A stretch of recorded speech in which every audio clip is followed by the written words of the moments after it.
গাছ কাটতে গিয়ে দফারফা অবস্থা খোদ কাঠুরের। গাছের ওপরে উঠতেই আচমকাই অচৈতন্য হয়ে পড়েন ধনঞ্জয় মণ্ডল নামে ওই কাঠুরে। এই ঘটনায় হুলস্থুল কাণ্ড বেঁধে যায় গাজলের ২১ মাইল এলাকায়। এরপর বেহুশ ওই কাঠুরেকে গাছ থেকে নামানো নিয়ে বিপত্তি দেখা দেয়। যদিও স্থানীয়দের তৎপরতায় তাকে শেষ পর্যন্ত গাছ থেকে নামানো হয়। তার বাড়ি দেওতলা অঞ্চলের ২১ মাইল এলাকাতেই।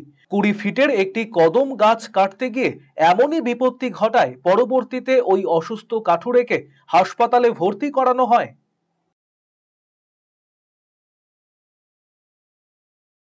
ছিল উপরে হ্যাঁ, মানে ৩০ থেকে ৩৫ ফিট উপরে কি গাছ? কদম গাছ ছিল। তারপরে? তারপরে গাছ কাটছিল। হুম।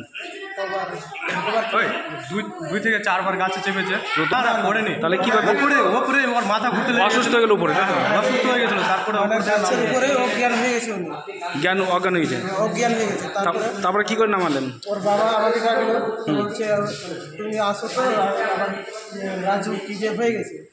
তো গাছের উপরে তখন আমি 4বার থেকে 3বার আমি জিরালাম উঠতে যাই।